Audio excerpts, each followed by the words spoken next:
coming into this fray and probably maybe swinging or impacting on the chunk of votes that are supposed to be shared by the two. The beauty of the election in Edo this season is that they're looking at individuals and not party anymore, which is why you see people from a particular party going out and openly campaigning for people in another party.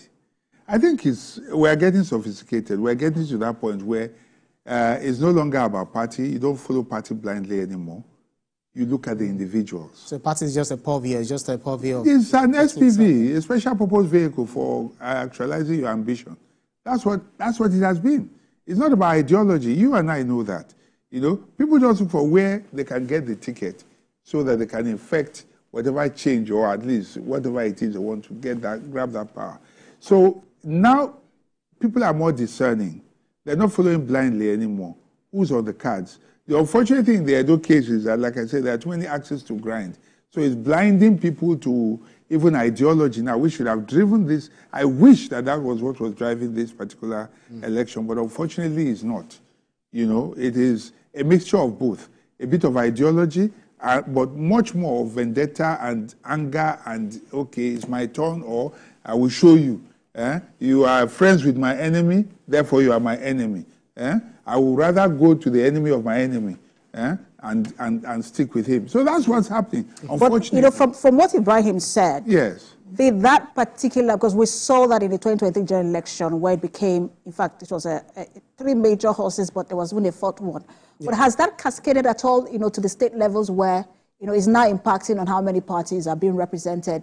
You know, initially, like we always say, it used to be, for most parties, for most states, was a two-horse race. Yes. Did that cascade down to the state levels as well? Well, we'll have to see what happens in this election. But you can see it, obviously, in the Edo case. For once, nobody's talking about just two parties.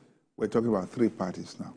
So it therefore means that the third force is still a force to reckon with, you know. And there are those who are saying enough, you know. So those who would have been undecided would rather say, okay, let me just vote for the third one, enough of the other two. So that's, you can safely say it has cascaded, and it is becoming an enduring thing. You know, it is beginning to show. We'll have to wait and see what happens in the other off-cycle elections as well, and see whether that third force is strong. But I can tell you right now that there are people who are showing disaffection with the dominant parties in the past and are looking for alternatives. And so they are looking at individuals now rather than parties. The traditional, you know, traditionally sticking with a party, whether it is right for them or not. If you put a dog there, they will vote for that person. All that is beginning to change. People are now saying, look, let's see who is there and then decide. You know, so that's beginning to happen. So let's again get more updates on this election. Governor Godwin Obaseki has expressed satisfaction with the conduct of the election so far. He gave his assessment of the election moments after casting his vote in Unit 19, Ward 4 of Oredo local government area.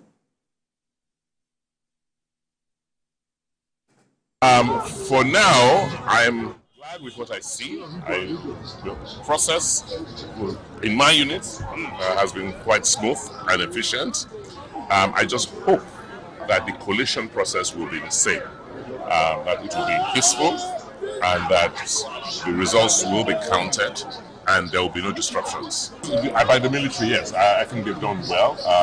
And the Chief of Defense Staff came to see me and gave assurances that the plan will be on ground and they will fully deploy. And you're seeing that deployment. And I'm glad that the military is here as a backstop. But clearly, we're not too sure what the police is doing. Because as I speak, there are some people who claim that they're policemen and the Ugbe polling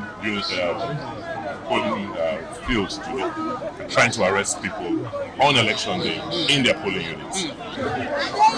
You can tell yourself, it will be strange if the people's will is not expressed. And I pray that it's not the case. Definitely, whatever the people want, however they've expressed themselves, should be the outcome of this election.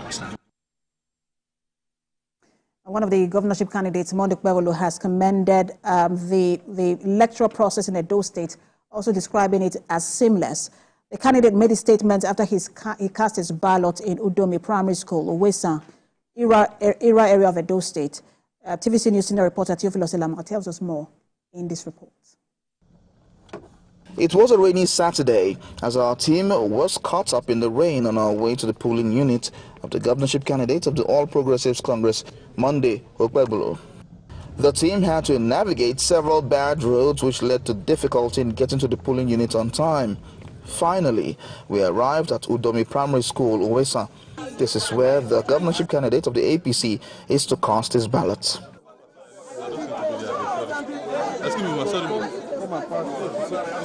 Because this woman will not allow you to. He stayed on the queue till it was his turn to vote, after which he spoke to newsmen. I'm rating INEC very high. Reasons because everything is moving smoothly and the beavers is working perfectly. You see it very as if you have done nothing. So it's like just go there and vote. That is how it is right now. I believe the way it is, it should be like that everywhere. The process seems to be seamless, as explained by some residents in the area. It's like the atmosphere is filled up with the brothers and sisters. So there's no sign of violence. Even the INEC org, they are all compliant to make sure that everything will work out smoothly. No single problem at all. As you can see, the process is going on smoothly. Even the network is stable. So to my observation, the whole place is calm. Security tight everywhere is okay. Process so far has been seamless, and our main concern is for women and for the purpose of this election, women. And so far, the turnout have been impressive. There's no violence so far in these units. One thing that was very impressive is that the INEC officials came on time. While many wait to cast their ballot, others that have done that are saying that they will stay to monitor the process and ensure that their vote is defended. Theophilus Ilama, TVC News, Irua, Edo State. Right, those were some reports coming in from Edo State on the election, governorship election going on there. We've gotten reports from across the state. All the key figures in this election, governorship candidates have voted. They have given, their reports. We heard the governor there saying that the process, commending INEC and security agencies for the process. We'll be letting Victor Hai go in just a moment, but you were responding to the comment coming from the governor, yes. Whilst that was going on, I wanted to just respond. No, that's very positive. I mean, it gives good vibes, if you like, excuse my language, that the governor is satisfied with everything so far. I think that's very important because a statement like that coming from him will help to calm, tensions in the state and make everyone, maintain the peace. So that was very good, and I thought that was, very good. He has demonstrated confidence in the process so far, and that's very good. All right, thank you so much for being with us in the studio. I know that you are from Edo State, and you should have been voting today, but you sacrificed, to be with us in the studio. Thank you so much, Victor Hai. Always a pleasure to have you on. Thank you for your analysis. It's a pleasure. All right, so leading up to this election, and even as it progresses, some claims have been put out there in the media, stating that they're either very far away from the truth or misleading. Now, we'll spend some moments to review some of those claims, and then we're being joined by a researcher with Africa Check, Catherine Adini. She joins us virtually. Good to have you join us. All right, so talk to us about the impact, of fake news in this election before we delve into some of the claims that were made. It was rife in this election. Just speak to us about that. Okay, thank you very much. I'm live here at the NFC election situation room, where together with other Catherine, fact-checking you can organizations. unmute yourself just so we can hear you. Can you hear me now? All right, go on, Catherine. Okay, thank you very much. I'm live here at the Nigeria Fact Checkers Coalition situation room with other fact-checking organizations where we are checking claims made around the Edo governorship elections. And leading up to the election, especially yesterday, while monitoring, we've seen a number of claims about the election, especially around candidates, claims that candidates are stepping down on the eve of election. And especially these are candidates who are top contenders, like candidates from the People Democratic Party, from the All Progressives Congress, and of course, Labour Party. So yesterday we found a claim that said that Olumide Akpata had stepped down for his opponent from the PDP. And of course, he issued a statement to say that he has not stepped down. But before the statement came out, the claim had gone viral, and we have swung into action to actually check. So the statement that was released had a lot of errors in them, especially regarding date, which was a major red flag for us because the date at the top of the letter was practically different from what was just immediately after his signature on the letter. And his particular spokesperson told us that the candidates were still very much in the race. And before that was even concluded, we found another claim that the PDP candidate, Aswe Godalo, had also stepped down for Olumide Akpata, who is from the Labour Party. And we checked this particular claim and found out that it was false. Just a minute, just to quickly step in. We are very careful about mentioning names of parties. You can mention the name of the candidates without the names of their parties. Please go ahead. Oh, thank you very much. So these particular claims about candidates stepping down could have a real impact on the election, as a lot of their supporters might be misled with this particular information, which could have impact on the number of votes they are able to gather in that particular election. And of course, not just around candidates alone, we've seen about court dismissals and disqualifications, claims that the court had disqualified several candidates from participating in the election. And when we checked, we found out that several of these political parties had issued statements that were signed by their publicity secretary to say that these candidates have not been disqualified from participating in the race. And of course, not just about the court dismissals alone. We've also seen claims around INEC saying that INEC has sent recs from a particular political party state to represent in the Edo election. But they have also come out to say that these recs are non-partisan. They do not belong to any political party, but they can be posted anywhere just to do their job. So these are some of the claims that we have seen. And as the election progresses, we've seen a lot more claims, which myself and my other colleagues here are working on. And as the election progresses, surely there will be lots of information, lots of photos and videos like we're already seeing right now that will be circulating online. Interesting stuff.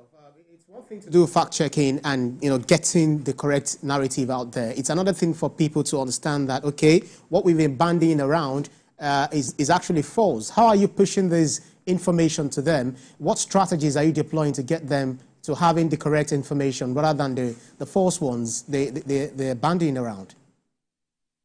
Thank you very much. So we are using social media as a tool because we've also, from past experiences, know that social media is a huge tool when it comes to pushing misinformation and disinformation. And we're also using the same approach to let people know that this particular information you're seeing is not right. And we're not just telling them that it's not right. We're pushing out the right information. What exactly it is that is correct is what we are pushing out to them. We make social media cards to say, okay, this is false, and we lay out how we have gone around checking these claims because we use publicly available evidence to actually do our work. So, which means that any other person seeing this particular cards or seeing this process can also replicate them just as we have done. So we push them in forms of social media cards. We also do videos, explainers to give people the quick facts of what we are seeing around this particular thing. And we're also doing sort of media literacy to help people to be able to check this particular information without necessarily waiting for fact checkers to actually do this for them. So from the comfort of their homes, using these tips that we dish out to them, they can check either photos, text, or videos that you've seen. And Catherine, some of the fake news you mentioned that you have now fact-checked, is there a way to measure the impact, that the immediate impact they had and the impact they will have, on this election? Apart from analytics and insights that could be gotten from this particular platform, we all know that when it comes to election-related matters, it gathers a lot of attention because people really want to know what is going on, and you can see a lot of people are following hashtags around the election. So that can show you how much people are interacting with some of these posts. But we all know that the information people get have a way of influencing their decision when it comes to the election. So we might not be able to categorically tell you that this is the impact that this information has had, but we know the dangers that are there, and that includes, election violence, people not being able to vote for who they really want to vote for, and people not even having the right information to make decisions that they need to. Interesting stuff. Certainly those who are watching us now will be very keen on finding out exactly what are the true narratives. And I will commend what you're doing. Kudos for what you're doing. But for the benefit of those who want to go online, so that they won't fall into parody websites or accounts that might also further mislead them, could you help with the platform where they can get this information from? Thank you very much. So there are some tips that people can use to stay safe online and to make sure that they are accessing the right information. The first thing at this point in time is to advise people to rely on credible organizations alone for information. And there are a lot of cases of breaking news here and there. So we advise that people use search engines to actually check if credible organizations are reporting this particular story. It's election, people are on board, people are on site, news organizations are on site trying to give people the situation report of what is going on. So it is better to follow this report rather than just rely on just anything or anyone for information. Another thing is when you see photos or videos, please check the dates on those photos or videos. Sometimes dates can tell you when a photo was actually taken or when that particular photo was used in terms of context. So what you can do in terms of photo is go online. You can do what we call reverse image search for photos. So when you come across any photo, anyone sends you a photo, you save the photo, you go to example of a tool you can use is Google. You go to images.google.com, then you input that photo into the search engine. So what it does is it searches the internet for every instances where that photo has been used. And part of the details that you get from doing this is the date the photo has been posted, not just the original date. You could also see other dates where that photo has been used, and you can check. You scroll down, check the kind of context that was around these particular photos in the cases where they've been posted. And a lot of the time you see that several narratives might have been pushed. But when you see a photo coming from as far back as 2023 or 2015 or 2019, you will know that past occurrences cannot be a representation of a current event. So this is one thing that people should take into cognizance. And when you're in doubt, always check it out. So before you share anything with anyone, be sure that you have verified it to be true. And in cases where you're unable to even verify if it's true, do not share it with anyone. You can share it with maybe fact-checking organizations. You can tag the NFC, Nigeria's Fact-Checking Coalition, on Twitter or any social media platform. You can also tag any of the fact-checking organizations, and of course, they will check those images for you. And of course, I want to touch on videos, because sometimes you see videos with footages and audios that do not match. Sometimes you can look for things like landmarks, maybe signposts, number plates. You can look out for things like the language that is spoken, the dressing in that particular video, to actually pick out some important details of what is going on here. Thank you so much, Catherine. Interesting you mentioned the issue of sharing, because I think some of us are tired of receiving fake news, on our phone. Researcher with Africa Check, Catherine Adeni, thank you for your time. So, you know, as she was talking, she mentioned two things. First of all, the issue of the candidate who stepped down yesterday, and the first thing that was pointed out was the 2 dates. And I'm wondering, who would? I mean, if you really want to peddle this kind of news, you should be smart enough to do it. That's right. It's you can have September, July, you know, one on top and one below, and then the candidate himself came out and said that's not true.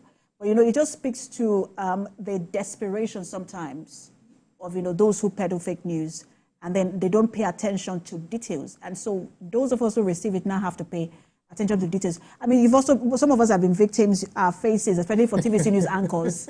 Somebody called me one day and said, you are selling this product. I'm like, no. I'm not even aware of that product in the first place, Ibrahim. That's right. So that's the thing, it depends on what people actually want to be fed with. Because sometimes if you're expecting certain narratives to come from certain quarters and you see it, even in your mind, you know that this might not be true, but it actually, coincides with what you already have. Bias. Your own bias. So I feel it's very important for people to know that this information is correct. Just like we say in our profession, if in doubt, the lady, referenced it. If in doubt, you check. Still in doubt, you check again. If you're still in doubt, then you leave it out. There is no crime, or no one is going to hold you for not believing certain things. At first, when you see certain information or certain things that are presented as facts, you have to doubt it first. Can this be true? Who is writing it? Which organization is publishing it? And where is this information coming from? And looking at the current trend. So people want to do certain things on, especially during this election. There are those who say, this is what I want to hear. This is what I've heard. And nothing can change it, no matter what you say, regarding that. So I think it's a whole lot of things. It speaks to the fact that fake news really does come to feed our bias. And so two things people will share because it agrees with what they already believe, or that they want to be the first person to share it. I saw this, so I have information. All right, let's get more updates from those states on this election, as well as more updates from INEC. We have our reporter, Demola Lawrence, standing by at the INEC headquarters in Abuja. We also have Solomon Ajizogu standing by in Edo State. Let's begin with Ademola. Ademola, give us update from INEC headquarters. What are they saying about some of the issues arising from this election, whether it's the beavers replacement or, areas where elections did not start on time? I think, first of all, this is to lay the foundation that before this election, INEC has always said that, there will be challenges. And those challenges, of course, can they be summoned? Of course. The beaver situations are situations whereby they are technical situations. And one of the things that INEC has said is that there will be backup for backups. And that's one of the things that you saw in one of the polling units that I think in Esako, if I'm correct, that happened. Although there are time lapses, 2 hours different or 4 hours different, to replace those beavers in the course of the election.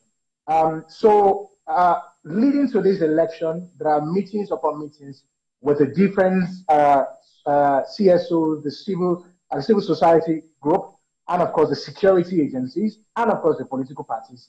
And all about 3 months of meeting upon meetings with INEC, meeting this set of people. There have been outlines that were given, guidelines that were given that, okay, you don't do this at this particular time. So it is very important to also note that, while the election is going on right now, there are some there are some things that INEC had already spoken about during those meetings. When I was listening to the information, one of the analysts that was talking about the issue of vote buying, INEC has also said that if they had the power, they would have done it themselves, arrest the people and prosecute them, but they don't have the power, So of course the security agencies are the ones who are in charge of all of those things. So INEC has said over time, to mitigate against all of these things, a lot of awareness needs to be carried out, not just on the part of INEC alone, on the part of civil society groups, on the part of the political parties themselves. They need to know what is obtainable during the election and before, during, and after the election. And I think that so far,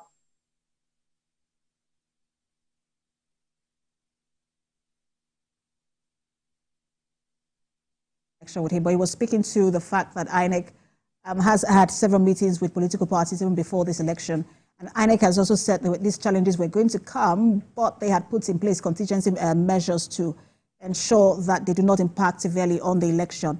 But I understand that Solomon is also standing by, Ajuzugu is standing by for us in Edo State. Solomon, give us update from where you are. But first, tell us where you are. Yes, I am at the Toha Girls Grammar School in Ikubaoka local government area of Edo State.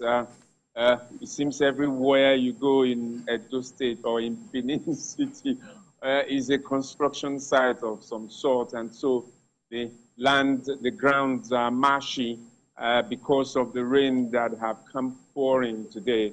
And I think that this rain has had a lot of effect on the turnout of voters. Some of the voters here have spoken about, the turnout, that this is not the sort of turnout even that Edo State or Benin City usually will record.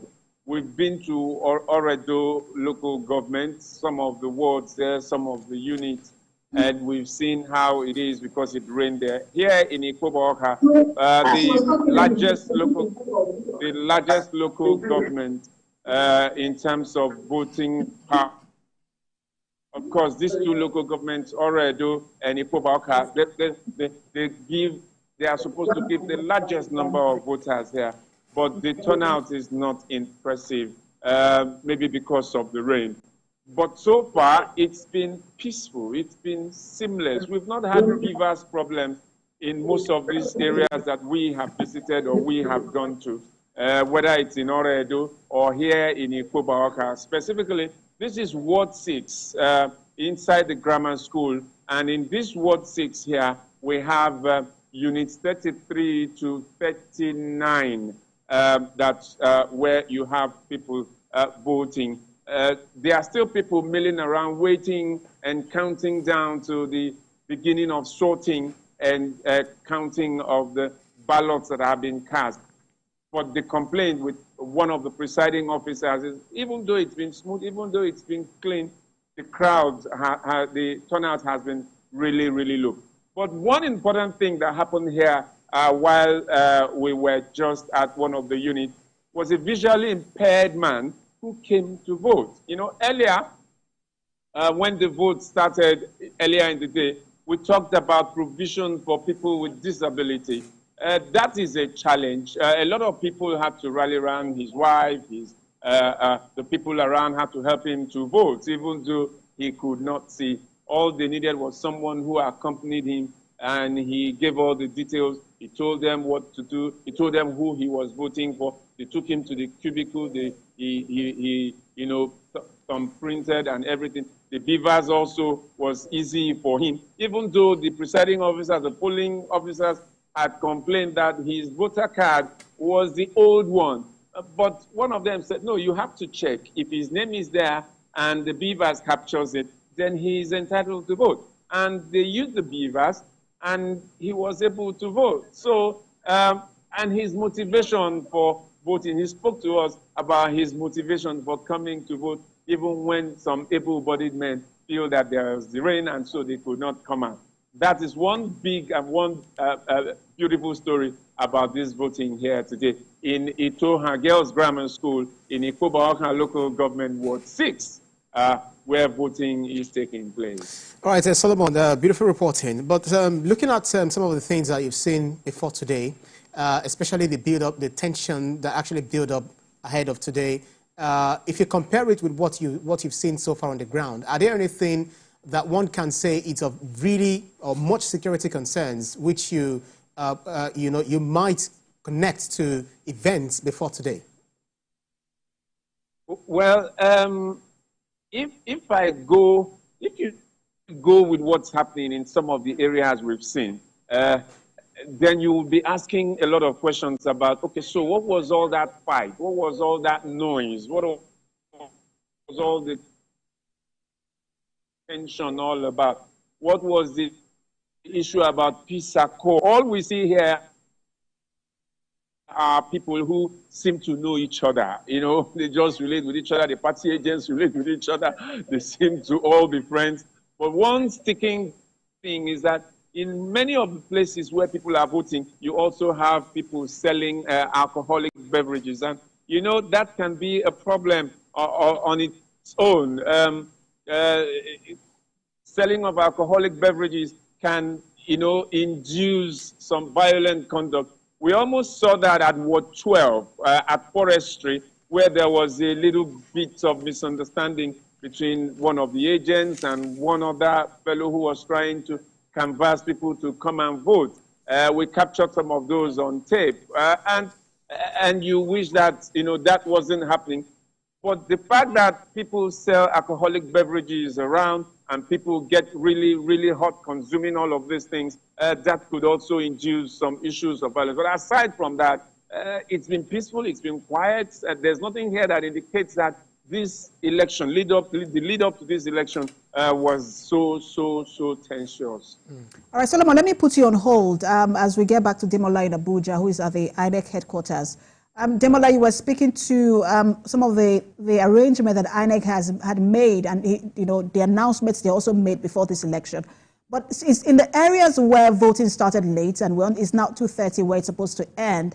Has INEC made any statement about that? Okay, so I'm just getting this information now while you were just speaking to me. I was about to send it to the office. I just got the information that Independent National Electoral Commission has given guidelines on extension of voting time in areas where voting commenced late. This was contained in a statement signed by Mohammed Aruna, National Commissioner and Member Information and Voter Education Committee, which reads in parts. It says that the Commission continues to monitor the ongoing governorship election in Edo State from our situation room at the national headquarters in Abuja. Our monitoring indicates early commencement of polls in many polling units, but there are also reports of late commencement in some locations. To ensure that no voter is disenfranchised, the Commission wishes to reiterate that in line with our regulations and guidelines, voting will be extended wherever it commenced late, and we continue until the last voter on the queue who arrived at the polling unit by 2:30 p.m. has voted. Accordingly, we have drawn our attention of our office in Edo State to ensure that the necessary, where necessary, is adequate, our power supply from our backup electric generators in the affected polling units of ward conditions centers. That's just the information I'm just getting now from INEC. So obviously, where voting started late, there will be an extension until the last person on the queue actually voted. That polling unit will actually not will not close up. Interesting stuff. Demola, a little earlier you sent us a story of a man who was, you know, assaulted by some people because he challenged them for maybe transacting votes or doing things that is against the electoral process. Could you shed more light on this for us? Yeah. So I remember during the meeting with INEC says when you see something, say something. You know, and one of the things that was actually mentioned at that particular meeting was either you're an observer, you're a journalist, you know, even political parties. You know, when you notice that there's something that you need to bring to the fore of the security agencies, make sure you're able to do so. And in this case, you know, this particular observer saw that there was, you know, some sort of a transaction that is going on in that particular polling unit. And instead of the person who was trying to sell sell votes or kind of, you know, or buy vote, either which one, to be apprehended, some persons, you know, thought he was the observer. You know, and as a result of that, he was actually beaten. You know, but eventually they got to know that he was trying to actually, prevent the man from, trying to do some level of transaction at the polling unit. So now, some observers have actually raised concerns. You know, I remember that during the meeting, journalists also raised concern about, you know, how they will be treated during the election. And this is one of the things that we're actually saying. Just imagine this is an observer. What if it was a journalist that actually saw that that particular incident? It would have been a different ballgame. But in all, I think that people should be able to know that at the polling units, I remember I could remember BBB, you were asking Mr. Victor that you thought that vote buying was supposed to be before the election. But you saw during the 2023 general election, even before the 2023 general, I was in Edo in 2020. There were a lot of vote buying. There were a lot of vote buying. But of course it has reduced drastically because the people are now being more conscious. They know that okay, you can't. It has to be issues based. Even though the guest in the studio said the Edo State election might not be issues based. So many intricacies are also in the matter, but that's not for me to say. But I'm just saying, people need to start recognizing that at the polling unit, it is very, very illegal. It's an offense. That's why you have the EFCC at the polling unit. All right, Demola, let me put you on hold as I bring in Solomon back into the conversation. Solomon, you already started touching on this, the issue of inclusion. And I want you to speak to that for us in terms of the polling units that you have, visited. Just in terms of age, in terms of gender, and then people with disability, what are you saying? Well, here, of course, you know that the figures have already been spoken about here. You have 1.3, approximately 1.3 million men casting their votes, expected to cast their votes in Edo State, and then you have 1.2 million women thereabouts. So that's not an issue. And you know that usually the elderly people are a lot more interested in voting. Solomon, go ahead. We can hear you. All right. Seems to be lost connection there with Solomon. But, just a lot being spoken about. INEC has now made that statement about, look, if you were, it's a usual statement, during elections that if you were in places where elections started late, if you're on the queue by 2:30 p.m., you would vote. We're allowed to vote till the last person has voted. Voting will continue till the last person has voted, which is quite commendable on the part of INEC to be proactive. That's right. It's just so that no one is disenfranchised. Absolutely. So, certainly we saw this in the last off-season election, where voting went into the night, counting of votes actually got into the night, where others had to also bring generators and all of that. But INEC must also ensure that all the materials needed are beyond what you find on the rack, the beavers, etc. They should also provide, adequate infrastructure for people to be able to gather, especially this season where it is the rainy season. It rains, and where are people going to stand? And where they are counting the ballots, would it not be smeared by?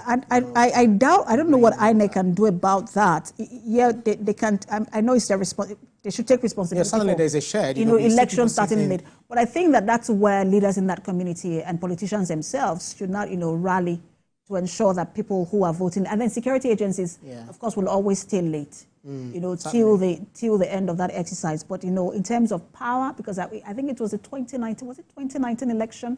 Or the 2015 election, where in some places, till night people were still voting. You saw people holding torches, you saw people holding candles, phone light. It was 2015 where people really voted till late. That's right. And then you saw all of that happen. It's possible that in some polling units we're going to see that people are still voting with torch because of how late they started, especially that polling unit that Sarah was talking about earlier, which is Philip Shaibu's polling unit, and there are 900 people. And if all of them are to vote, accreditation just started at the time we started talking to Sarah. That's correct. So if all of them are to vote, they're going to vote late. Security should be provided. The infrastructure to ensure that people are, in those kind of communities, what really happened, I think, is people rally around and then ensure that everyone has water, has biscuits or something. That might likely happen. Yes, of course. So let's just hope, because the voting, this current process is something that will determine the future And if they don't do the right thing, they will definitely bear the consequences. So it's one thing for them to say we want to vote. It's another thing for them to also rally around the INEC officials to ensure that the vote counts and the integrity of the election process collation is done in your polling is protected. So let's see what happens, because so many it's dynamic. So many things can actually happen at the end of the day. But we are monitoring the process to see what will definitely come out of it. Towards the evening, into the night, and ahead of what happens tomorrow. All right. So we would say thank you to correspondent, reporter Demola in Abuja, who had brought us information from INEC headquarters, and Solomon Ajuzogu, who also brought us, update from Itohan School there in Ikbobwaho local government. Thank you both for the update. I'm sure we'll continue to connect with you as the election progresses. Let's now expand the conversation further. We'll have an election observer standing by to give us update as well and speak to the process itself. We have the Executive Director of Operation Nigeria, Ezewa Wangu. Thank you so much for joining us.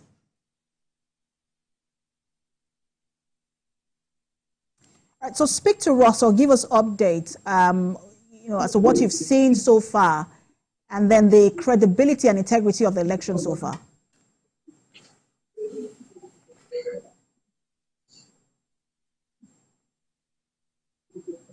Can you repeat your question again? So I was asking you that as an observer of this election, can you, talk to us about your observation in terms of the credibility of the election and then that integrity test that everyone has been talking about? Well, I think we can appreciate that this is a process, and for today, the E-Day, which is the election day, what we have is accreditation and voting, and the data is already out from Yaga, where I'm a board member, and in terms of opening of the polls, we do know that 41% of the polling units, polling officials were available in 41% of polling units as at 7:30 a.m. And overall, the polls opened before 8:30 in 17% of the polling units. And there are varied reasons for which this is happening.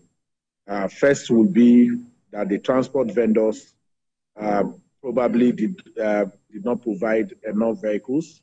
And in the particular place where I was at in the morning, I saw that INEC officials were already there by 7 o'clock, but the security officials who will escort them from the rack center to the polling units came in at about 8:30 to 9 p.m. and we are running shuttles.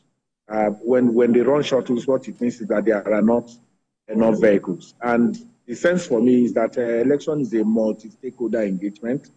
When these vendors or the security agents derelict in their own responsibility, it impacts very negatively on the punctuality index for the process. But the good news is that anyone who is on the line of voting by 2:30 p.m. will be allowed to vote. And in some of the polling units, polls are going on or may have ended in some of the places. But one key downside for this election will be the use of money to bribe electoral officials, and this is cutting across different parties. And it is reminiscent of what happened in 2016, it happened in 2020, and is repeating itself again now. We must be able to find a means to take away this. Mr. Wangu, sorry, I want to quickly ask is that something that you have seen in this election? I don't know if it's possible for you to speak up so that I can hear you. I was asking, you were speaking to bribing electoral officials. I was asking, is that something that you have seen in this election? No, I was talking about bribing voters. I'm not talking about, I said vote buy-in is become a venue. All right. I'm not talking about bribing officials. I'm talking about, and what is even worrying is that in most of the places, the security agencies pretend not to be aware that that's going on. And we just released a statement now where we have identified those places where that happened. And like I said, is a downside. But all in all, I think that we've largely had, in spite of the rains, we've had had peaceful elections. But for the indecent use of money in this time, so that perhaps is the only downside that I've seen in this process. You know, at variance with the earlier discussion we had with one of our guests who said, well, maybe vote buying can be at play, but then this might not necessarily impact on the voters' decision. Did you try speaking with any of the voters whether yes, maybe they collected money and then this eventually impacted on their voting decision? So I think it is part of that reinforcing narrative that we need to shoot down at every material time. There is no way you can enter into a transactional relationship and still be talking about conscience. What we are dealing with is a crime. The use of money to induce voters and the collection of it is a crime in the Electoral Act. And when you commit a crime, there are no excuses that are sufficient enough if the consequence of what you have done is activated. So to say, oh, how much has it impacted? The truth is that if you are willing to take as much as the kind of money that we are hearing them bandy to sell your votes, to diminish your citizenship, then we cannot find any explanation. We should not be able to give anyone who does that comfort. How do we know whether it impacted? In the first instance, this is supposed to be your decision. So if you take money to do that, you can explain it away that you didn't vote, you voted your conscience. How do we know that? So in terms of impact, once you commit the crime of being induced or you are inducing people, it diminishes the integrity of the electoral process, and it's something that we need to really be very hard on in terms of how we engage it. Well, Mr. Wango, you've actually alleged that while this was going on, the security officials who were on the ground turned their head the other way. Did you try also speaking with them to ask why they are not acting, or do you see any anti-graft agency on the ground? Because the EFCC is said to have been deployed to mitigate against this. No, I'm not a journalist. I'm an observer in this election. My work is to see, document, and report.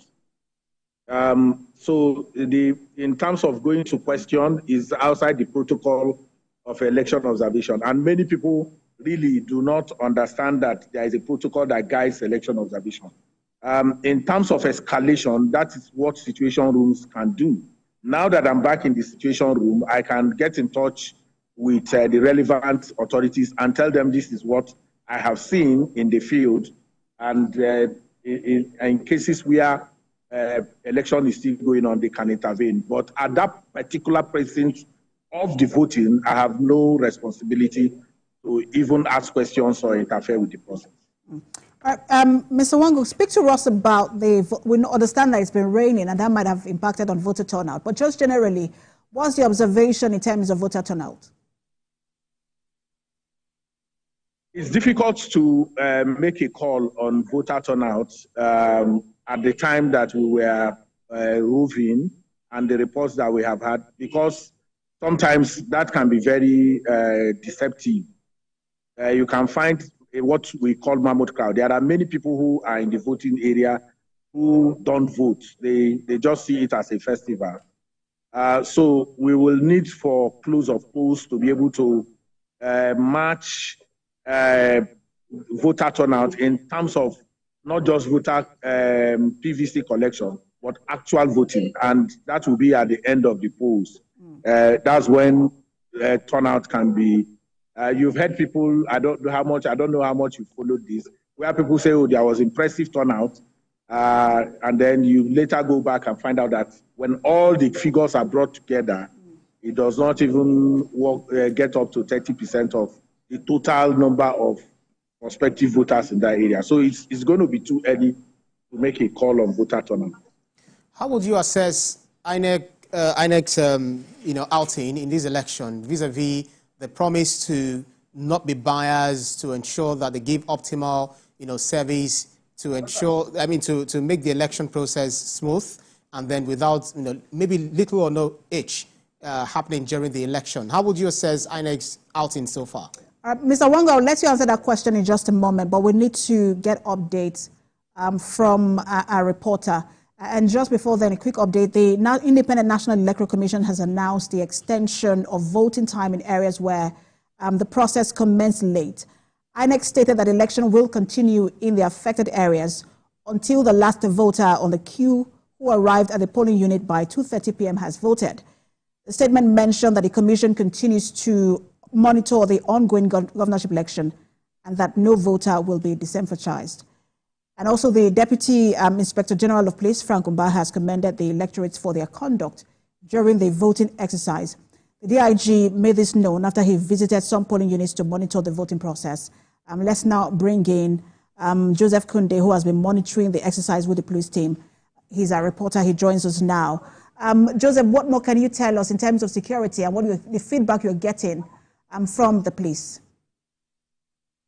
Well, first off, it's not just about the police. It has been a massive synergy with the Nigerian Army and the Navy and, of course, every other security agency operating for the election's sake. Basically, we had a situation whereby before now the borders were being porous. So there was a particular meeting that was held yesterday, and it was told that in that meeting, they said, okay, the Army is going to be hovering around the borders while the Navy will be around the creeks. And because of that, we haven't heard any situation coming through from those areas. The handful of ones that we saw was the one that happened last night, and this arrest was being made. The persons will be paraded later today. And aside from that one, basically today, it has not been. The only thing, the talking point that has been today happens to be the one for the vote buying. But aside from that, it has been hit through when it comes to security in the state.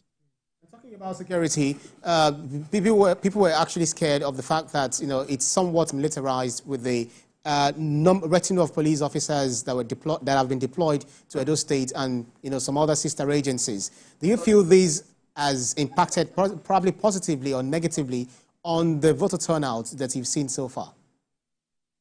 Absolutely not. In fact, what it has only done was to tell people the reassurance that's giving people that, look, you can come out and exercise your franchise. That's what they've been doing. In fact, earlier on, when I monitored what they were doing earlier, it doesn't matter if it's a VIP vehicle. By the time you are coming, even if you have an orderly inside the vehicle, they will search the vehicle and ask questions. And that is something that is not often done by police officers when it comes to elections. But this one was with a difference. They have told the electorate that, look, we need to earn your support, and they are doing exactly that. They are trying to match words with action. So nobody has gotten any reason not to come out. They are not harassing anybody. They've not even made any arrest of any sort, aside from the one that happens to be the ones that was made yesterday in terms of the thugs, political thugs, if I may add that one, whereby some weapons was taken from them as well. Joseph, one of the reports we're getting from the election observer we're speaking to is that vote buying is going on in some polling units, and then security agencies are turning away. Have you gotten any report from the DIG or any senior police officer in this election about the conduct of their personnel? Well, as we speak, there's supposed to be a statement coming through from the office of the first PRO, but that is still in the pipeline. But basically, that statement is supposed to be answering two things. One of them happens to be the issue of the vote buying, so that they will be able to tell us exactly, extensively, what has been done in that respect. Because, like I said earlier on, vote buying happens to be one of the talking points, but the beauty of the whole thing is it is not in every of the polling units or the major one that you might want to say, the talking one, but it is obviously on the cards, and it's going to be addressed pretty soon by the Nigerian police force. So how would you describe the conduct of the voters themselves? Have they been, very cooperative with the INEC officials in exercising their franchise? Absolutely, particularly in polling units where the beavers was not as functional as you would have expected it to be, but unlike before that you would have seen them agitated and of course start drawing into conclusions. But this time around, that was not the case. They were patient enough, and of course they didn't just vote and go, they stood there to monitor the proceedings to see how far this is being done, unlike the normal thing that you would see before that after voting they would all leave. That was why sometimes if you come to a polling unit, you see so many crowds there and be wondering if all of the persons there were actually electorates. Well, somehow, they've been able to manage it to the extent that we have not been able to record any altercation or obstruction anywhere from any of the polling units so far. All right, thank you so much, Joseph, our reporter live for us in Edo State, Joseph Kunde, who has been monitoring the activity of the police and also has been in polling units. Thank you, Joseph. Let's now get back to our conversation with Mr. Wangu. Ibrahim, if you just want to take your question again. Well, actually, that skipped my mind. But I guess, when you said that you saw something and then you probably didn't say anything because that's not part of the brief that you're given, is that to say that INEC's election slogan of, not even election slogan, the slogan, when you see something, you say something. So how does that play out? Do you not feel that, I don't know, I can't challenge the brief you're given, but how does that play out for you? Well, like I said, every activity has its own rules and regulations. And I've been personally involved in training observers for years, and there are protocols that we are given. The work of the observer is to see and document for future elections, so that you can correct things in future.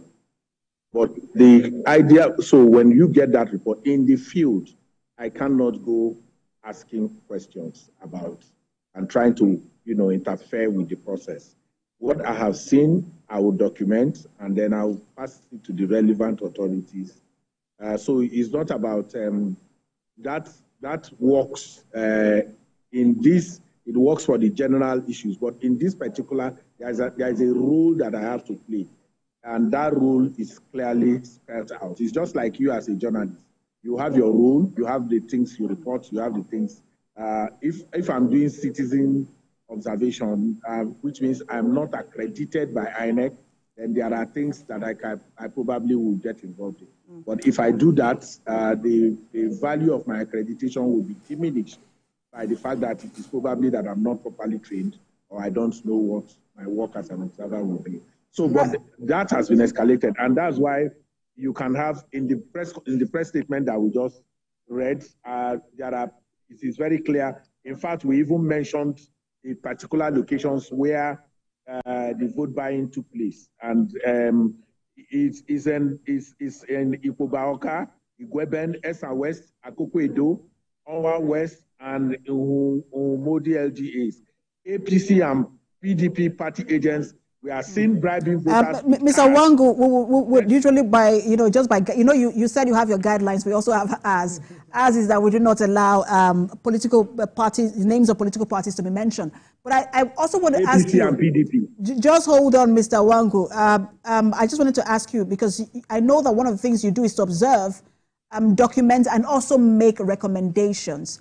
Our correspondent just mentioned that the police will be briefing very soon, or releasing a statement very soon on the issue of vote buying. What would you be recommending? How would you say the police should handle this particular situation? The brazen use of cash at the polling unit is an infraction on the Electoral Act on voter inducement. So it is the responsibility of the law enforcement agents to arrest people who do that brazenly.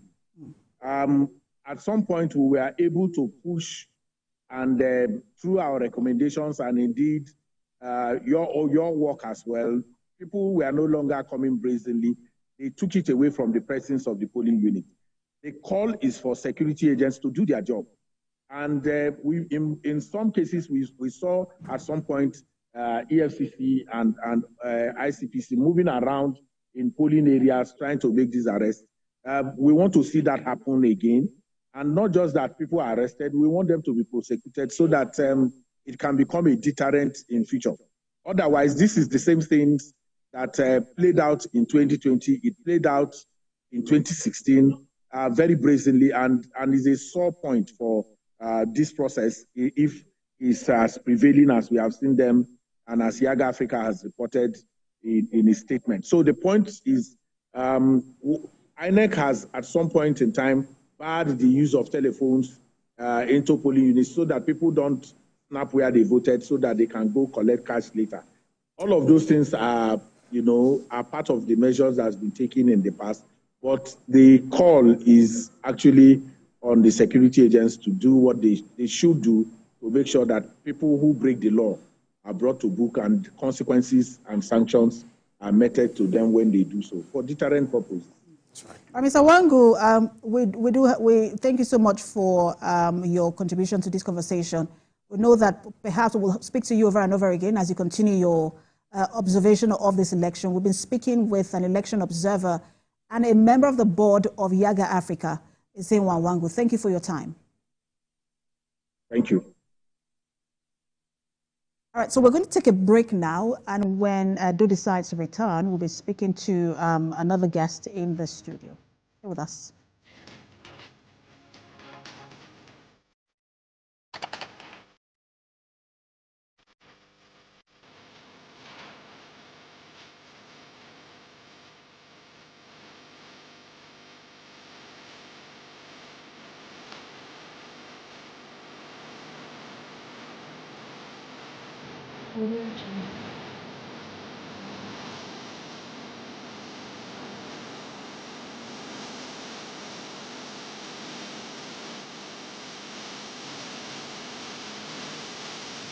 I think very successful that are satisfied by process. Election is not a do or die affair.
We want to see our polling unit. No.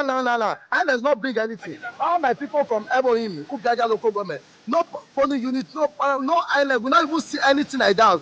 See my mother. Video of my mother. See my mother. All of them are inside canopy. Nothing is happening.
I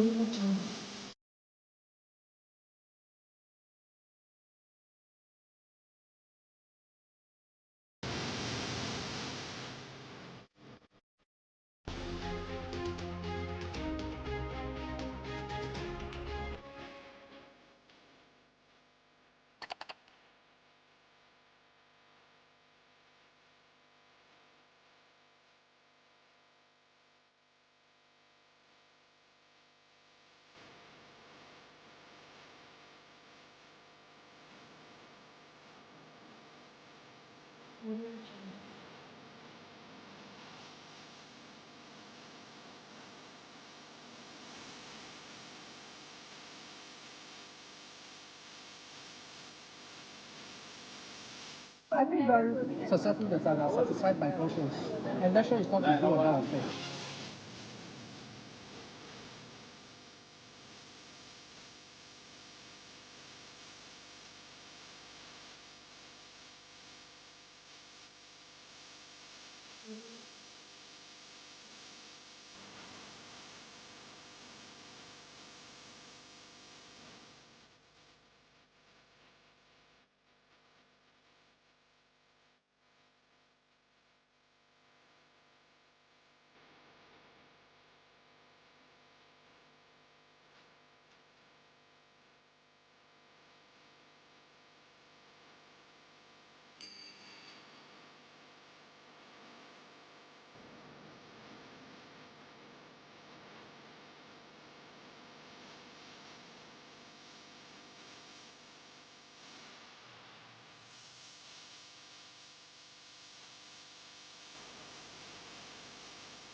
Right, thanks for staying with us. You're watching Edo Decides. So far, we've been getting comments from the key figures in this election. Oshobale has spoken. We heard from Philip Shaibu, who there was a delay in the exercise in his polling unit, unit 005, Ward 11. And it didn't start until past 12 because of the issues with beavers. The different candidates have also been speaking, giving their own comments and verdict on the process so far. But one of the key comments we've gotten is from the governor, who have commended both INEC and the security agencies for the job done so far. Now let's get into all of this: the comments, the exercise, the process, INEC, security agencies. Where is our democracy and electoral process at this moment? And we'll have a lawyer. He's someone we all know, Judy Ologu. Thank you so much, for joining us. You're welcome. And also we have one of the, I would say, of course, the most famous faces on Journalist Hangout. He doesn't even need an introduction, but he's also the Director of Current Affairs here at TVC News and TVC Communications, Babajide Kolade Otitoju. Thank you so much for joining us. Thank you for having me. So you have had extensive conversations on Journalist Hangout on this election. You had followed all of the comments and had even, analyzed some of the comments that were made from different quarters. And as you look at those comments in comparison with the process, what's your thoughts? As recent as yesterday evening, we said INEC generally performs better when it comes to off-season elections because they're able to mobilize resources from states located close to the state where the election is taking place. They can get in some of their best hands, and generally, in terms of security,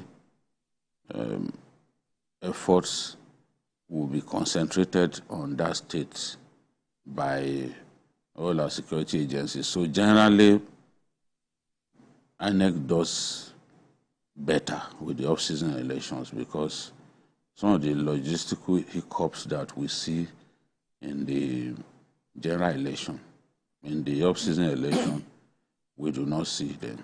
But yesterday, I warned that we should not assume that everything will go just fine with the Edo election, that INEC could have solid preparations, the political parties could have a look at the polling materials and come to the conclusion that all will be well. But on election day, ballot materials could be deployed very late. And we saw that it happened today. INEC has not found a way to solve that problem. INEC works with the NURTW officials to get their ballot materials delivered to the different polling stations in any states.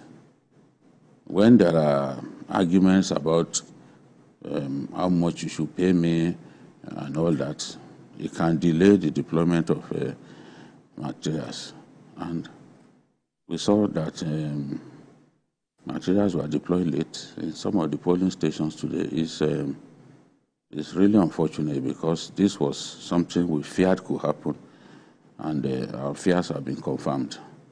And our next remedy to that usually is to say, if you started late, continue till the last voter, votes. But just generally, what impact does that, defect in logistic arrangement by INEC have generally on the election? It erodes voter confidence. It erodes electoral integrity because once the voters who had come out in good numbers begin to see that ballot materials are not being deployed early enough, they start suspecting that there's a plan to rig. Even if there was no plan to rig, some of them would be difficult to convince that it was not pre-planned. And that's why we don't like to see such things happen. Put your hearts together, get the logistic side of things right, and let the election commence on schedule. Let the whole process go as planned. That way, more and more of our people would be confident to not just take part in the election, but to believe in the process and its outcome. So starting an election so late, when you had months and even years to prepare, is really unfortunate, and especially in an off-season election. I don't expect this to be happening. I don't also even expect INEC to use academics, as they always do, in off-season elections, because you have your staff in neighboring states who can actually get the job done. So there's no reason why an off-season election should fail. There's no reason at all, because you have the privilege of extensive preparations. And you can see today in those states, because the security forces were deployed in good time, it's encouraged a lot of the voters to come out and exercise their franchise.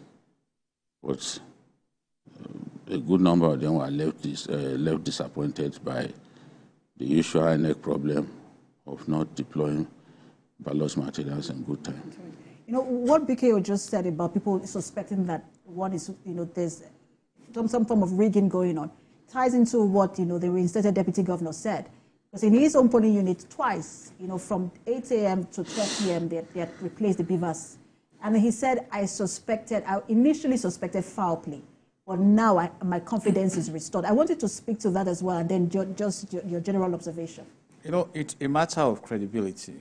And like he mentioned brilliantly so, the last election that took place in Edo State, even though it's off-season, was 4 years ago. So in project management, you expect that proactively plans should be towards the next governorship election. And the budget of INEC must have been released to them to carry out this function. And logistics are quite crucial to the success of the assignments given to INEC. So why should we have this complaint? And I think we need to upscale our accountability profile in the country.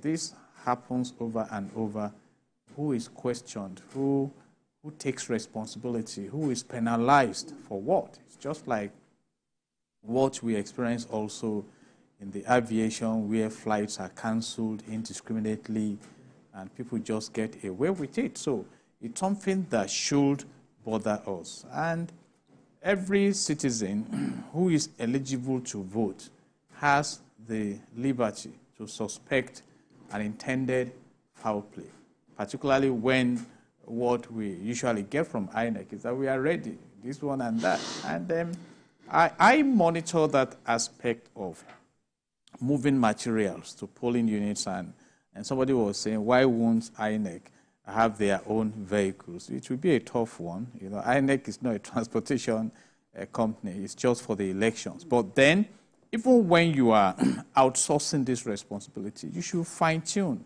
and firm up your contract with those who are expected to support you and ensure that you monitor so that they comply. And I think that is what is happening right now. And I'm happy that we are not talking about apathy. The flow has been quite impressive. People have come out. So it's now a matter of, are you going to allow them to express their franchise, you know, and we are still monitoring. And again, also, I commend the presence of the security agencies in Edo, you know, before the elections, and some directives that were given out to give the people the confidence to come out. But having said that also, you still cannot predict the direction an election will go, particularly if you go to the behind the stage, knowing that it's now a battle between three powerful parties, even though about 17 parties were cleared for the election. And in the case of PDP, Obaseki himself was in APC before he migrated to PDP. So you see APC now trying to claim back what is perceived to be their political party mandate, and you see Labour Party entering the space to say, okay, let's cut off from this dual partisan engagement at the polls. So we have three strong candidates going out there to say, let's see who occupies the State House. And one of the issues that we observed in the course of the election is the issue of vote buying.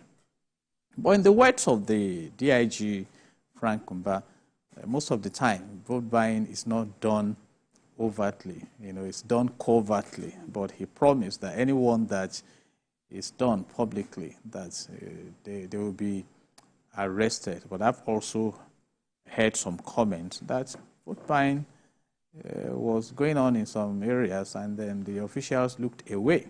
So by and large... One of the election observers we spoke to just also confirmed what you said. Exactly. So by and large, I think we are still far away from fine-tuning our electoral processes in the country, particularly, if you permit me to benchmark with you know, there was an election in UK in July 2024, and I doubt if many people around the world even knew that something happened there. But here, election is still a big event, and so we are. But I commend the citizens for coming out despite the rainfall and things like that to say we express our franchise. So. But I wanted to quickly ask you, before we get into some of the patterns that we're seeing, because you mentioned issues of consequences. We've seen, I mean, in one issue, INEC has improved in other areas, but this issue of logistics seems to have stayed through our election history. Whose responsibility is it to audit the process and say to INEC, right now we need you to sit up, or else, you know, there will be sanctions? You know, Section 15, subsection 5 of the Nigerian Constitution, 1999, as amended, says that the state shall abolish corrupt practices and abuse of office. So if we consider these breaches strong enough, there should be laws to go after them. INEC may be an independent body, but INEC is not independent of being effective, because there must be terms of reference. Assignments have been given out. So by the time we get to the level where credibility, transparency, fairness, and effectiveness mean a lot to us as a people, then somebody should be held accountable. The contractors identifiable personalities and organizations. Again, talking about corruption in the land, you don't know, some contractors may come out to say, okay, they wanted us to move these materials, they have not paid us, or we have no, because even after some elections, you hear ad hoc staff coming out to say they have not been paid. So we need to fine-tune a lot and move in the direction of establishing good governance. Otherwise, we may continue, like Mr. Abdul mentioned, this is an off-season just in Edo State alone.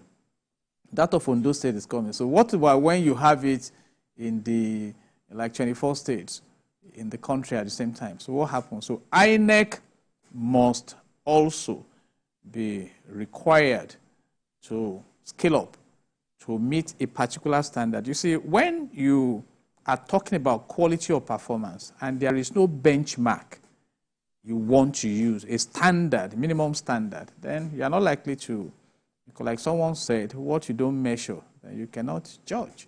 So those are the issues that we have right now.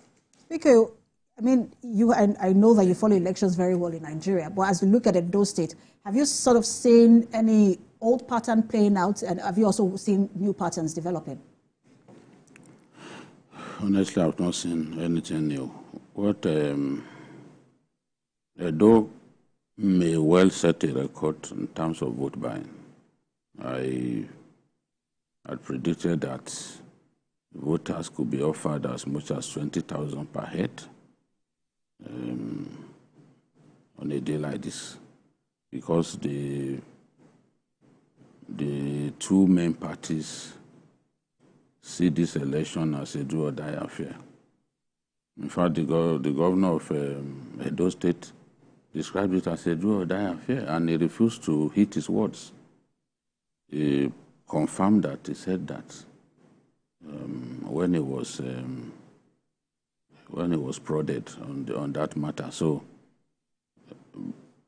both parties do not want to give an inch on this election, and since it is much more difficult these days to rig an election than it was some years back, politicians have found a way around it, which is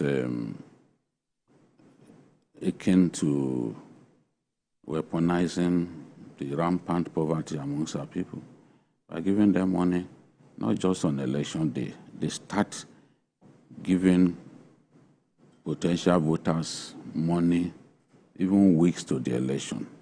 The so-called house-to-house, the door-to-door campaigns that they do, they slip money into people's hands.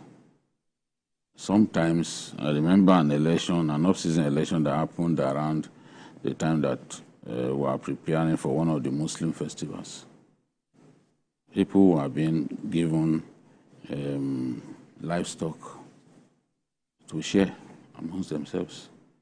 So politicians see vote buying as the most important phase of the entire electoral cycle. They spend much more money 48 hours to election. I mean, let me say, in the last 2 days to an election than they spend months before it. The point that I'm making is the night before the election, they move into people's houses, give them money. In America, they do what you call the get out the vote. They go into people's homes to try and motivate them to come and vote, because there are people who show an interest in voting, but on election day, they will suddenly become indolent, become lazy about coming out. That's the essence of the get out the vote. The Americans recruit volunteers, they recruit people that they also pay to go and be knocking on doors, getting people to come out on election day. And the party that is get out the vote is most effective, usually carries the day. But in our country, politicians have hired people that they give tons of cash to, who move from house to house a few hours to the election. That is the most crucial phase of the vote buying phase. The most crucial phase of the vote buying phase is that night before the election, because they want, there's a competition among them, they want to be the last to talk to you, because they have no means of ensuring that you take money from party A and therefore feel so loyal to party A that you then reject what is offered by party B. They know that there's no chance in hell that that will happen. So they want to be the last to talk to you. And for many people, it's usually the last to talk to them that they go and vote for. Then on election day at the polling centers, they also have their agents who put money in envelopes and slip into people's hands.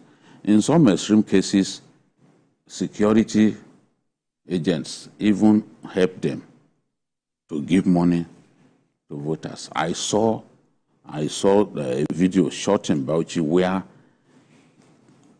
a policeman was standing close to the ballot officials and he was helping to put money in people's hands. It's not fiction, it was what I saw. So we are predicted that given how desperate both the APC and the PDP are to take those states, there will be so much vote buying. But the notion people have, we were speaking to, one of the analysts, Victor Ohio, we were speaking to earlier, was saying, look, people will collect this money and still vote their conscience or vote their choice because now the two major candidates are from Eastern Central. And so people already have who they support. Their mind is already made up. Is that what you think will happen? No. You see, there was a time when it was suggested that the INEC cubicle should be raised high. In urban centers, what is said could be true. But in the rural areas, those polling centers are usually not well manned by security agents. And in some cases, those security agents are compromised. They give you the money, they watch you as you make your choice. Sometimes the voter will even show it to them. Come on, have you not seen such videos? The voter will show to them that indeed this is yes, and then they move some steps forward and they give them the money. It's not in all cases that they just give you the money and look away. No, they are not fools. They will monitor you. Justify the money that yes, they will monitor you. And sometimes if you take their money and you don't vote for them, their thugs are waiting. So it's not as easy as, oh, they will take the money, they will not vote. The last few elections that we've had in our country, money has played the biggest role in determining who excels in those elections. I mean, when we said, look, vote buying has become the biggest problem, we knew what we were talking about. A person who can't say with certainty that he will be able to cook a meal, cook his next meal, gets given the opportunity to take some money. Sometimes they even give them bales of cotton, maybe like 6 yards of cotton, as part of vote buying. I saw that a lot in the Northwest, especially Sokoto, Kano. They will not just give you money, they will add 6 yards of what they call atampa, 6 yards of Ankara to it. And the women are happy to take it, and they will vote for you. You see, the Nigerian people have lost faith in our politicians. They believe that our politicians are the same. Our politics is not based on ideology. They can tell you that, oh, APC is progressive, this and that. I do not believe that either of those two political parties was founded based on any known ideology. you have the same kind of people in both parties. Some extreme conservatives are in the APC. In fact, so many of them, extreme conservatives, they are supposed to be somewhere else. But that's not the case. So because people have lost faith in our politicians, they believe that they are not going there to serve us. Whatever we can make out of them, let's just make it. I was in Kano. The benefits. Yes, I was in Kano. No, they've given up that you will not serve them, that you are not going to be responsible to them. They've given up. I was in Kano. I saw voters putting leaves on their heads. When people put leaves on their heads, they are telling you that they are for sale. So is that bad? Is that bad? I've been talking about this vote buying thing for years. When in Ondo State, they came up with the idea of Dibo Funwako Sebe. It was in Ondo State that vote buying was kind of legitimized. They took it to a different level by saying, vote for us and be in position to prepare your soup. Dibo Funwako Sebe. Obe means soup. Sebe means to cook soup. It was in Ondo State, and others, since then, others have simply made up their minds that, look, we don't stand a chance of winning this election, winning elections if we do not induce the voter. How many people can EFCC arrest? And there is a voter now also saying, look, I can't wait, I want my own money today. So politicians who are ready and voters who are ready to, to also sell. But let's quickly take... That is why people, those who have the PVC, they believe that the PVC is like a meal ticket for them on election day. You see people struggling to get the PVC. It's not born out of a desire to exercise their franchise. It's because a lot of them know that with it, on election day, they could make some money. It's unfortunate that we are forced to talk in this manner, but it's the truth, and it's a painful one. We just have to live with it because I don't see it going away. No, I don't see it going away at all. I don't see it going away, no matter what we do. No matter, in those days, they will snatch ballot materials, run away. People are not doing that now. To stand a chance, they know that they have to give money. All right, so we'll get into the conversation quickly, but let's get some updates from Benin. Sorting and counting have started at various locations in Edo State following the conclusion of voting. There was a case of misconduct at Unit 38, Ward 6, Itohan Girls School in Ikbobauha local government, where the police apprehended an individual who tried to hijack ballot papers. The INEC officials resisted him just in time that the police arrived to arrest and take the individual away. The Independent National Electoral Commission earlier announced extension of voting time in areas where the process commenced late. INEC said that the election will continue in the affected areas until last voter on the queue who arrived at the polling unit by 2:30 p.m. has voted. The statement mentioned that the commission continues to monitor the ongoing governorship election and that no voter will be disenfranchised. I will bring you more live reports from our reporters across the state in just a moment. But let's get our conversation back to the studio. So let me ask, because, as BKO speaks, we have been commending, security agencies for the job well done in terms of election security and ensuring that there's peace, relative peace. But, as he was speaking, I was wondering if it's the vote buying that is keeping people calm, and we're not seeing, there's one case that has been recorded, but is it security agencies that are really doing the work? Or is it because, there is that exchange of money and people, are so relaxed and just collect their money and then we do not see the level of violence? It's a combination of forces.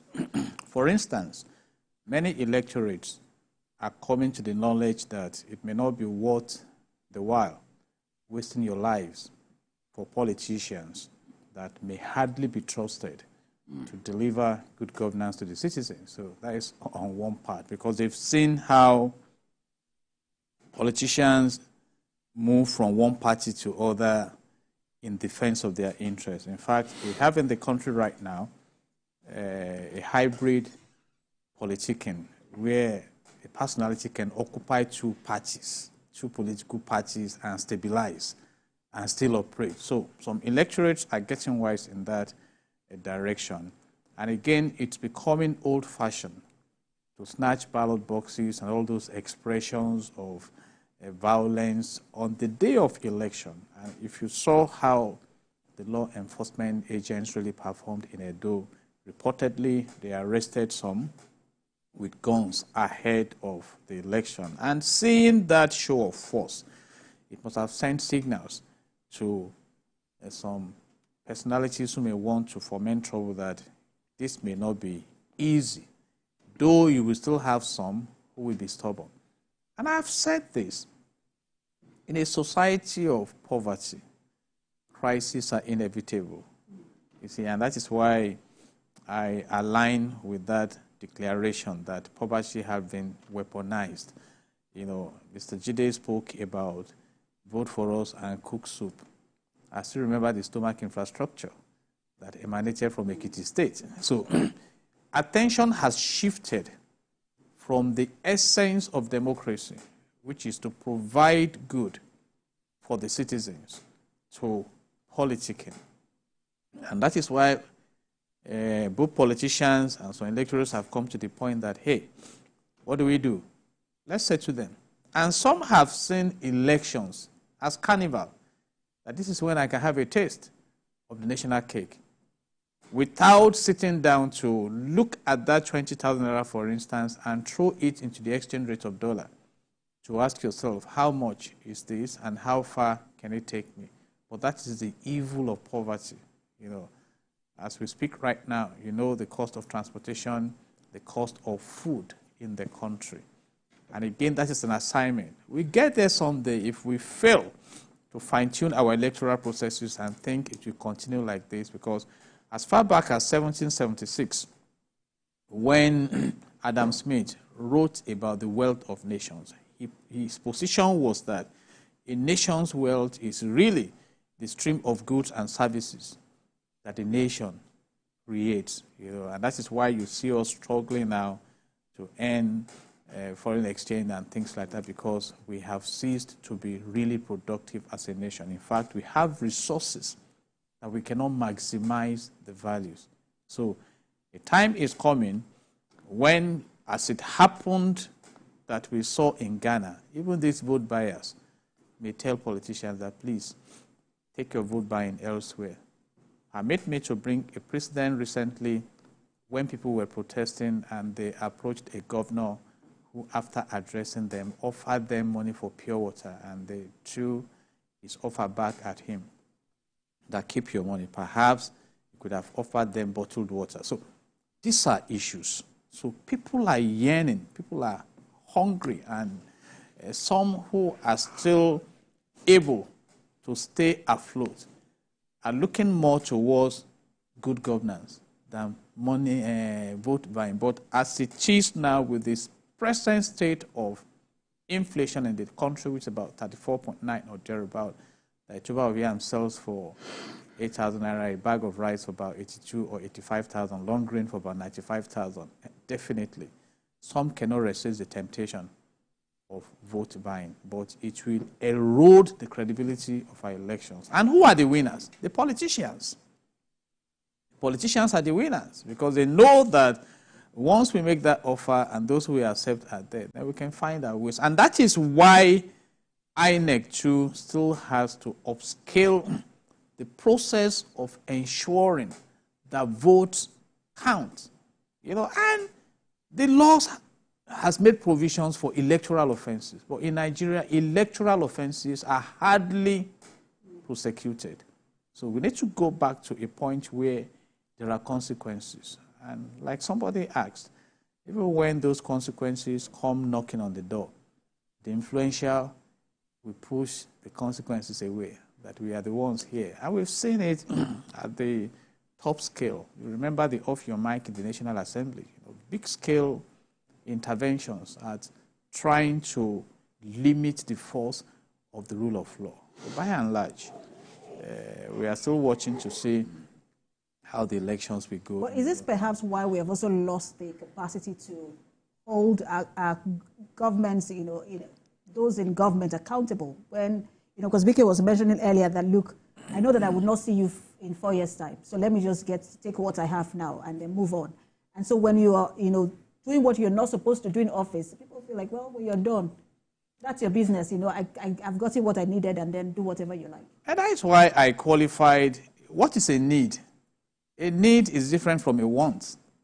A need is what you really require to live a good life. We're talking about minimum wage in a training. And the ILO spirit or minimum wage is living wage. In fact, Section 16, subsection 2D of the Nigerian Constitution 1999 as amended prescribes a reasonable living minimum wage. All right? That can give a decent life. Well, is that what we have? So, if somebody gives you 20,000 naira now, I can spend it on this table. A tuber of yam is 8,500. How much is a kilo of chicken? How much is this and this and that? To buy 1 liter of groundnut oil. So, and that's why it's good that we orientate the people. And these same people who are coming to give you the 20,000 naira, they go in there and reportedly sometimes receive 21 million naira per month. And talking about who holds who to accountability, we have the laws in the land. I've quoted Section 5 of Section 5. We read in this country about what happened in the Ministry of Humanitarian Affairs and Poverty Alleviation, that some were busy alleviating their own poverty and throwing the nation into serious embarrassment. And when you go to the governorship level, the governor enjoys immunity, just like the president of the country. But no law forecloses the need, or if necessary, and the license to investigate the activities of a governor and warehouse the evidence and things you have, like it happened in the case of the former governor of Ekiti State. The investigation started while he was in office. And boldly enough, when he left office and the immunity was no longer there, he drove himself to EFCC. That I have come. That case is still in court. You see, so leadership is subject to accountability, but it depends on what that society wants. So the big question now is that, have we gotten to the point in the country when accountability has its right of place? That is the big question. In fact, by extension, and this is a serious matter that has to do with our future, by extension, I was also engaged in this issue of corporate governance and the management of a state. Look at the case of state pardon. Now the Attorney General of the Federation is even driving an advocacy that let's yank this off the Constitution by the next amendment. Even when someone is prosecuted and convicted. I was in court in the Supreme Court in Abuja the day the conviction of Dariye was confirmed. But alas, he got a state pardon. You see, so it appears that when you cross a particular bridge in Nigeria to a class of citizens, then you can walk on the face of the rule of law. And it's a serious matter for concern. And that is why on the day towards elections, politicians don't bother themselves about committing electoral crimes, because some of them know that if any of their boys, those who have been arrested now with guns and things like that, we try and monitor what will happen. Maybe after the elections, in fact, many other things would have happened to even make you forget about them. I recall was it the 2014 election in Lagos? A name was prominent around Okota on ballot boxes snatching, Demola. I still remember vividly. Where are those cases? So at the global level, at the macro level, we have to fine-tune our system to redesign the governance template in the country if we have any dream at all about developing the nation. Because as he speaks, we've commended INEC several times. There's an improvement here, technology, beavers, from the card reader and all of that. But where have we, and as you also see what's happening in Edo State, where have we evolved in the electoral system and where haven't we evolved? I think that our elections have become better. Many people will not admit that, especially when their candidates lose an election. They completely lose it, and they will attack INEC. They won't give INEC any form of credit. But I've been around for some time. I saw elections in 1979. In 1983, I was older. I saw our elections at close quarters. I saw elections in 1999. As a journalist, I covered elections in Kaduna in 1999. And since then, I've been monitoring our elections. There was a time in this country when results were simply written. Those results were simply written. In 2003, Obasanjo got votes in Ogun State in excess of the registered voters, in excess of the number of registered voters. I was in the Supreme Court to cover the verdict of the Supreme Court in 2006 on that election. And I still remember what those judges said. So today, it's not possible for the electoral body to return results in excess of the number of registered voters. It's not going to happen. Politicians may do thumb printing and other things that they do, but the era of simply writing results is gone. In those days, they were just writing results. And that's why you see that from the moment we began to use the card reader, started with the card reader, the quantum of votes that used to come out of some states went down drastically. And then we evolved to the beavers, designed by Nigerian engineers. And beavers made the electoral process even better. Unfortunately, politicians and the judiciary, in my view, have not helped INEC to make beavers as useful as it was intended to be. What is the point in saying that you've got to determine overvoting, you have to merge the entry in the beavers machine with what's it called, the manual register? Why? Well, that was used to even decide an electoral dispute. So for me, we have not done well by trying to diminish the value of the beavers.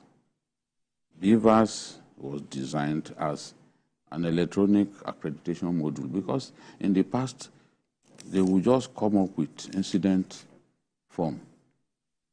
They will bypass the card reader and use the incident form. Today, based on INEC's rule book, you cannot use the incident form anymore. And you see today that the kind of votes that used to come from Rivers and some of those states, that's not what we... the presidential election in Rivers State, I think it was 200 and something thousand votes that the winner scored.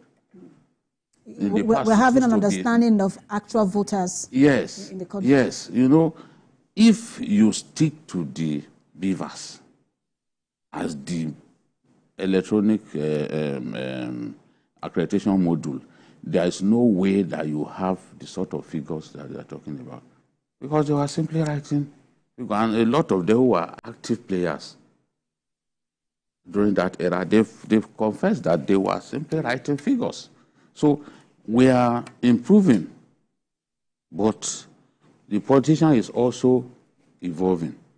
They say that in a disruptive environment, if you are not inventive, you will simply be brushed aside, you'll be swept away. So these politicians have mastered the art of surviving in a disruptive environment, because innovations, when you create innovations, it can be disruptive in nature, but not negatively disruptive. And if you cannot evolve and find a way to survive under that arrangement, you then fall by the wayside. So they have now seen that, okay, how do we rig elections with all of these stipulations here and there? Okay, where we are weak, we'll send thugs to go and disrupt polling. What the INEC rule says is that where voting is characterized by violence, no result shall be returned from those polling centers.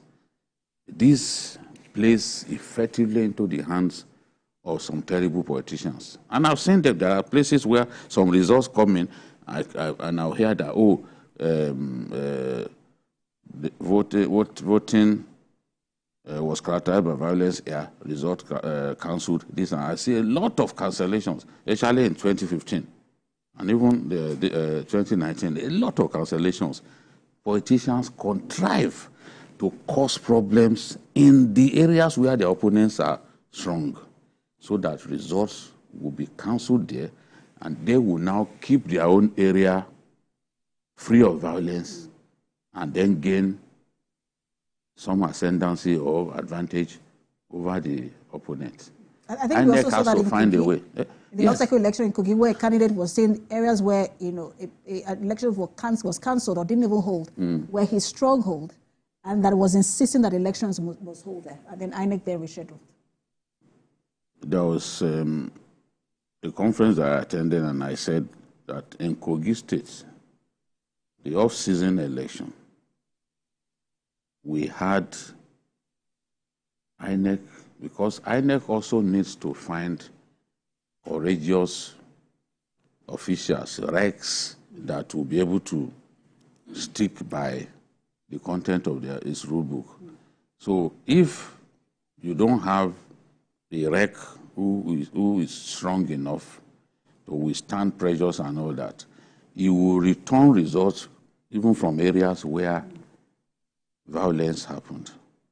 We saw that in Kogi State, in places where violence happened, they still returned results, which is completely antithetical to the content of their own rule book.